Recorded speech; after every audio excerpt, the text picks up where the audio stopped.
Hello student, कैसे हैं सभी। उम्मीद करता हूं सभी ठीक होंगे।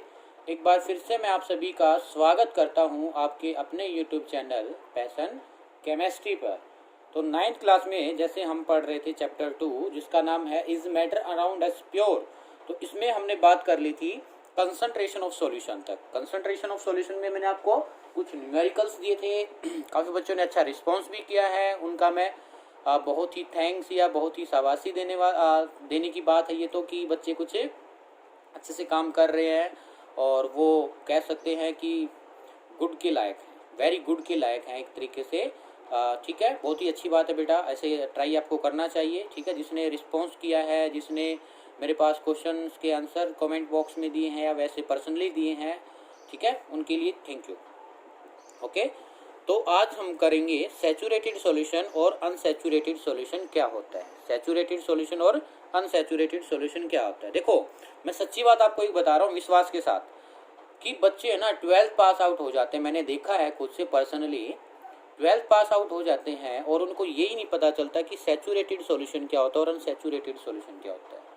ठीक है, इतना बुरा हाल कर लेते हैं बच्चे, पता नहीं कैसे पढ़ते हैं, आई डोंट नो, लेकिन ये आपको अच्छे से पता होना चाहिए। क्यों? क्योंकि ये डायरेक्टली ना बेटा आपको, तब आप लैब में जाओगे डायरेक्टली ये मिलेगा saturated solution of that, unsaturated solution of that. ठीक है, आपका टीचर डायरेक्टली इस लैंग्वेज में बात करता है कि saturated solution of NaCl, unsaturated solution of NaCl, इस तरीके से। तो इसमें आप समझिए सैचुरेटेड का क्या मतलब होता है। ठीक है, उससे पहले आप एक घर पर एक्सपेरिमेंट करेंगे। ठीक है, आपको क्या करना है, एक बीकर लिया आपने एक ये बीकर लिया बेटा जी, और इस बीकर में या आपने गिलास लिया, आपके पास गिलास अवेलेबल होगा, हम केमिस्ट्री लैंग्वेज में बीकर कहते हैं, जो आपका ग्लास टाइप होता है गिलास का, तो उसको हम क्या कहते हैं, गिलास की उसको बीकर कहते हैं। इसमें हमने वाटर डाल दिया। ठीक है बेटा, और यहाँ भी मैंने क्या किया, एक बीकर लिया और इसमें भी मैंने क्या डाल दिया, वाटर। क्या डाल दिया, वाटर। बोलो इतनी बात क्लियर है। दो बीकर लिए, दोनों में मैंने क्या डाला, वाटर डाला। एक्सपेरिमेंट के साथ समझना है बिल्कुल। अब बाहर से इसमें मैं NaCl ऐड करता रहा। क्या ऐड करता रहा, इसमें भी मैं बाहर से NaCl का एडिशन करता रहा। बोलो इतना क्लियर है। ठीक है, उम्मीद करता हूँ सभी को क्लियर होगा। ठीक है, आप साथ साथ करते रहना ये बात। आप एक्सपेरिमेंट भी कर सकते हैं, जैसे जैसे आप वीडियो पर आप देखोगे, पहले एक बार देखो, फिर आप एक्सपेरिमेंट भी करना है सैचुरेटेड सॉल्यूशन और अनसैचुरेटेड सॉल्यूशन के रिगार्डिंग, और कमेंट बॉक्स में बताना किस किस ने किया। ओके, तो चलिए, आपने क्या किया, पहले 1 स्पून NaCl ऐड किया, तो वो NaCl यहाँ पर इसमें आकर के क्या हो जाएगा, और आपने इसमें एक रोड डाल दी। ये इसमें पतली सी आपने इसमें क्या डाल दी, रोड। ठीक है, और इसमें भी एक ऐसे ही पतली सी क्या डाल दी, रोड। ठीक है, तो मेरे को एक बात बताइए आप, जैसे ही आपने 1 स्पून इसमें NaCl ऐड किया और इस रोड से इसको क्या किया, स्टीरर, यानी कि क्या किया, डिजोल्व किया, तो NaCl डिजोल्व हो गया। इसमें भी साथ साथ मैंने क्या किया, 1 स्पून NaCl ऐड किया और इसको स्टीरर किया और वो डिजोल्व हो गया। ऐसे इसमें डिजोल्व हो गया।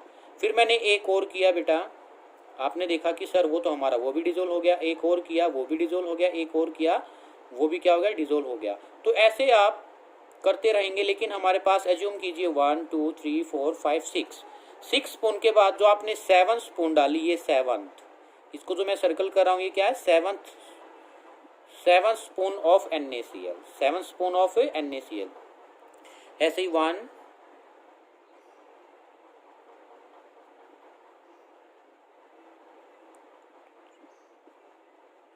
ठीक है। अब बिल्कुल ध्यान से समझने वाली बात है।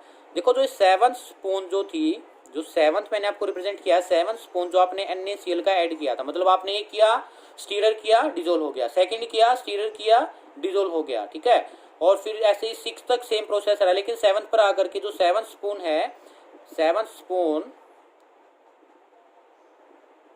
ऑफ NaCl कांट डिजोल्व, या आप कह सकते हो नॉट डिजोल्व इन H2O। लेकिन यहाँ पर क्या था, इसको हम कहें कि जो 6 स्पून थी, 6 spoon of NaCl is dissolved in H2O। मतलब क्या हुआ, अभी देखो हमारे पास एक ऐसा स्टेप, ऐसा पॉइंट आ गया बेटा, ऐसा पॉइंट आ गया कि उस पॉइंट पर आपका क्या है, NaCl डिजोल्व होना बंद हो गया है। करते रहो आप स्टीरर, नहीं होगा डिजोल्व। लेकिन इसमें क्या 6 तक तो डिजोल्व हुआ, इसमें भी 6 तक डिजोल्व हुआ, लेकिन जो 7th तब क्या है। एक और बात बताना, जो मैंने NaCl लिया ये आपका सोल्यूट है सोलवेंट? सर ये सोल्यूट है, आपने हमें सिखाया था। सर वाटर क्या है, सोलवेंट है। इस बात को मत भूलना पीछे वाली को। तो क्या हुआ, ऐसा पॉइंट आ जाना जब सोलवेंट में सोल्यूट के पार्टिकल घुलना बंद कर दे, डिसॉल्व होना बंद कर दे, उस सॉल्यूशन को हम क्या कहेंगे, सैचुरेटेड सॉल्यूशन। क्या कहेंगे, सैचुरेटेड सॉल्यूशन।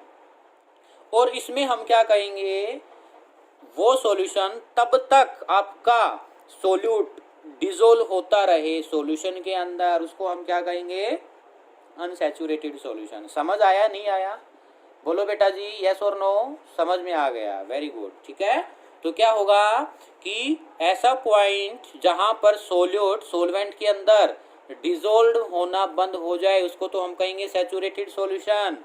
और वो सॉल्यूशन जिसमें सोल्यूट के पार्टिकल सोलवेंट के अंदर डिसॉल्व होते रहें, उसको हम क्या कहेंगे, अनसैचुरेटेड सॉल्यूशन। क्लियर है? चलो डिफाइन कर लेते हैं इसको। ए सॉल्यूशन, पहले इसको डिफाइन कर लेते हैं, ठीक है। ए solution in which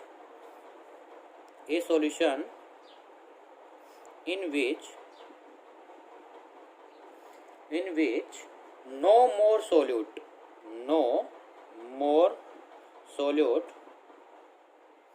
can be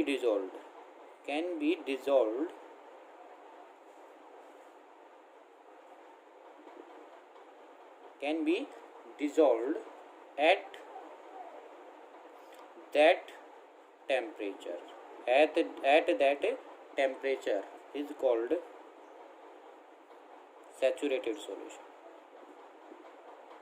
saturated solution. देखो एक बात याद रखनी है अब आपको, काफी बच्चे ना ज्यादा स्मार्ट होते हैं, बोले पता है क्या करेंगे वो, सर हमने ना क्या किया, आपने बोला था 7 स्पून है ना डिजोल्व नहीं हो रही थी, उसको थोड़ा सा हीट कर दिया तो 7th वाली भी होगी। सर आप तो गलत हो गए। अरे बेटा ये जो मैंने टेम्परेचर लिखा है TEMP डॉट, ये टेम्परेचर है, टेम्परेचर भी आपको याद रखना है। इससे जस्ट नेक्स्ट में मैं आपको बताने वाला हूं कि टेम्परेचर को हम क्या करें, इंक्रीज करें तो आपका क्या जो सॉल्यूशन है उस पर क्या इफेक्ट होगा, ठीक है। सैचुरेटेड पर क्या होगा, अनसैचुरेशन वाले सॉल्यूशन पर क्या इफेक्ट होगा, ये बात जस्ट मैं आपको बताने वाला हूँ। क्लियर है? ओके। तो इसमें इसको कैसे डिफाइन करेंगे, ए solution in which more quantity of solute, A solution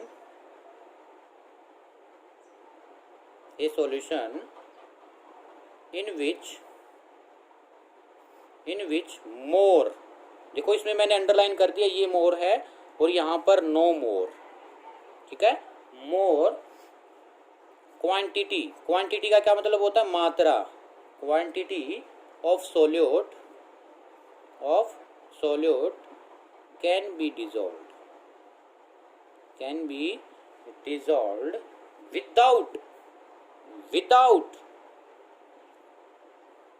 without rising in temperature, without raising in temperature,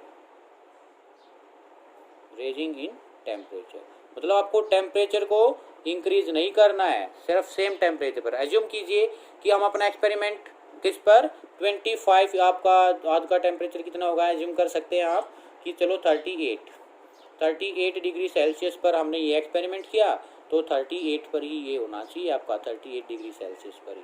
तो इसको हम क्या कहेंगे, सैचुरेटेड सॉल्यूशन और अनसैचुरेटेड सॉल्यूशन। क्लियर है ये बात? ओके, क्लियर है, वेरी गुड। तो इसके बाद हम पढ़ते हैं effect of heating and cooling. Effect of heating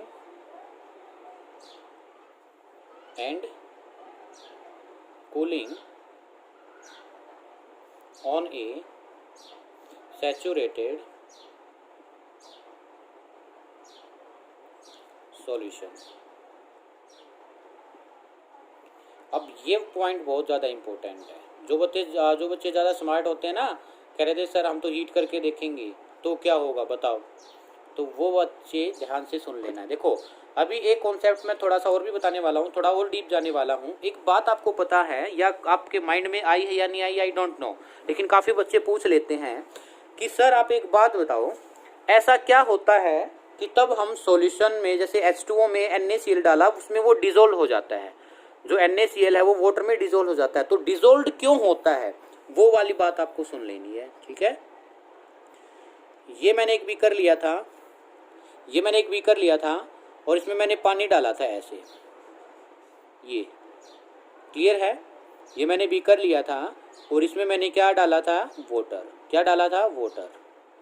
और इसमें बिल्कुल ध्यान से समझना है आपको, जो मैंने ये दिखाया, ये आपको एज्यूम मानना है कि ये एक वाटर का पार्टिकल है। क्या मानना है कि जो ये दिखाया है सर ने, ये हमारा एक वाटर का पार्टिकल है।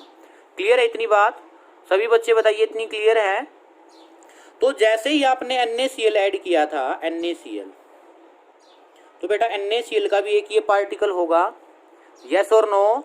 तो जैसे ही ये पार्टिकल आएगा और ये दो जो वाटर के पार्टिकल है ना, इनके बीच में ऐसे जा करके सेटल डाउन हो जाएगा। बोलो क्या बोला है मैंने अभी तक, कि हमारे पास वाटर है और ये वाटर के मैंने पार्टिकल दिखाए हैं इस वे में, ये क्या है, वाटर का पार्टिकल, और ऐसे मैंने ये डॉटेड दिखाया, ये वाला ये किसका, NaCl का पार्टिकल। क्लियर है? तो मैं क्या कह रहा हूँ कि जो NaCl वाला पार्टिकल है ना, ये वाटर के पार्टिकल में क्या रह जाएगा, बीच में बैठ जाएगा। तब तक ये वैकेंट स्पेस है, मतलब तब तक इसके पास ये स्पेस होगा वाटर के पार्टिकल के बीच में, तब तक आपका NaCl क्या होता रहेगा, डिजोल्व होता रहेगा। कब तक डिजोल्व होगा बोलो बच्चों, तब तक डिजोल्व होगा तब तक क्या, वाटर के जो पार्टिकल है उनके बीच में स्पेस होगा। लेकिन देखो मैंने यहाँ पर सभी का स्पेस क्या कर दिया, फिल कर दिया। मतलब कौन से वाली कंडीशन आ गई, 7th स्पून वाली कंडीशन आ गई, क्योंकि 7th स्पून जो हमने डाली उस टाइम पर जो वाटर के पार्टिकल के बीच में स्पेस था ना, वो सभी फिल हो गया। सभी क्या हो गया, फिल हो गया है। तो क्या होगा, जैसे ही मैं इसको हीट करूंगा, जैसे ही मैं इसको क्या करूंगा, हीट, ये किसका सिंबल है बेटा जी, हीट।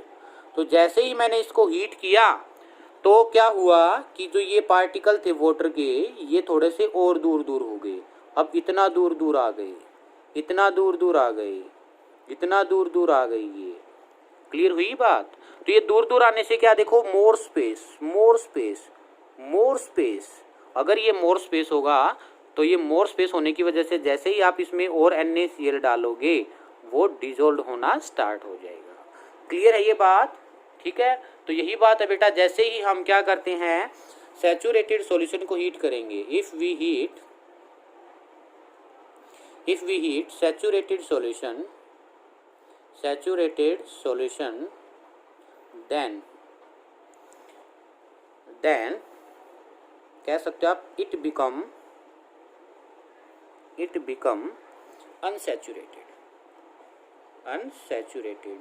अनसैचुरेटेड मतलब क्या है, more quantity of solute can be dissolve, more quantity of solute can be dissolve. Clear है? तो ऐसे ही मेरे को कमेंट बॉक्स में आपको बताना है क्या, कि जैसे ही हम क्या करते हैं, कूलिंग, क्या करते हैं, कूलिंग, तो क्या इफेक्ट होगा, कूलिंग करेंगे तो क्या इफेक्ट होगा बताओ। इसका अपोजिट यहाँ पर लिख रहा हूँ मैं, ये कूलिंग करेंगे तो बताइए, जो वाटर के पार्टिकल है बेटा वो क्या आ जाएंगे, पास पास।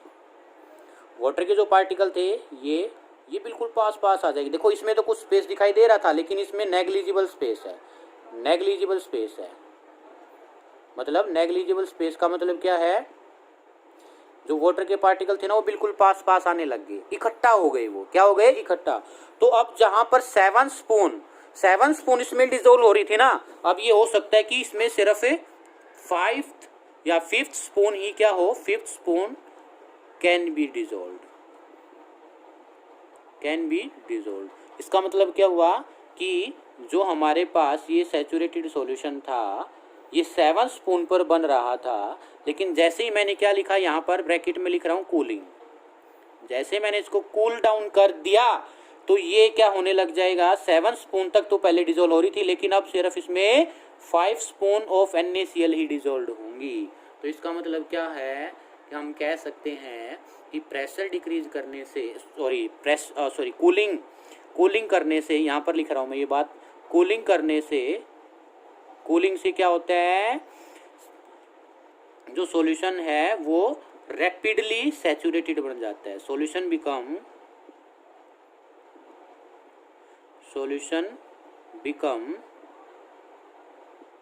सैचुरेटेड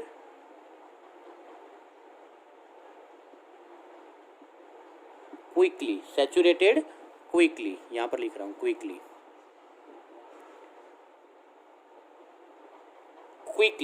ठीक है। क्विकली क्या बन जाता है, सैचुरेटेड बन जाता है। तो ये आपका आज कॉन्सेप्ट था, सैचुरेटेड, अनसैचुरेटेड। सैचुरेटेड सॉल्यूशन कैसे बनाओगे, आप डिसोल्व करते रहो। तो ये मैंने आपको एक एग्जांपल्स भी लिया और एग्जांपल्स के थ्रू आपको बताया। अभी देखो आपको वैसे तो बहुत ही छोटा सा है, आप कह सकते हो सिर्फ मैंने हाफ ही पेज कराया, लेकिन बेटा इम्पोर्टेंट इतना है, अगर आप इसको अच्छे से समझोगे ना तो ये आपको आगे तक काम आएगा। 12th क्लास, 10th क्लास में, 11th क्लास में, 12th क्लास में। क्लियर है? आपको यहीं से अच्छे से अपने कॉन्सेप्ट को स्ट्रॉन्ग करना है। इसके बाद हम कल करने वाले हैं सोल्यूबिलिटी। क्या करने वाले हैं, सोल्यूबिलिटी। बेटा कम से कम ये आपको क्या है, 2 बार वीडियो जरूर देखना है और उसके बाद कमेंट बॉक्स में आपको लिखना है वीडियो कैसा लगा। क्लियर है? उम्मीद करता हूँ आपको ये वीडियो बहुत पसंद आएगा, बहुत इंटरेस्टिंग रहेगा। आप एक्सपेरिमेंट भी करके देख सकते हो, ठीक है। हाफ गिलास पानी लेना और उसमें देखना है, या हाफ से भी कम ले सकते हो ताकि आपके NaCl की वेस्टेज ना हो, और उसमें देख सकते हो कब तक वो डिसॉल्व होगा। ठीक है, कमेंट बॉक्स में बताना किस किस ने एक्सपेरिमेंट किया और कितनी spoon of NaCl will be dissolve in half गिलास ऑफ वाटर। क्लियर है? थैंक यू, मिलते हैं जल्द ही। अगर आप मेरे चैनल पर नए हैं तो प्लीज़ वीडियो को लाइक करें, चैनल को सब्सक्राइब करें। Thank you.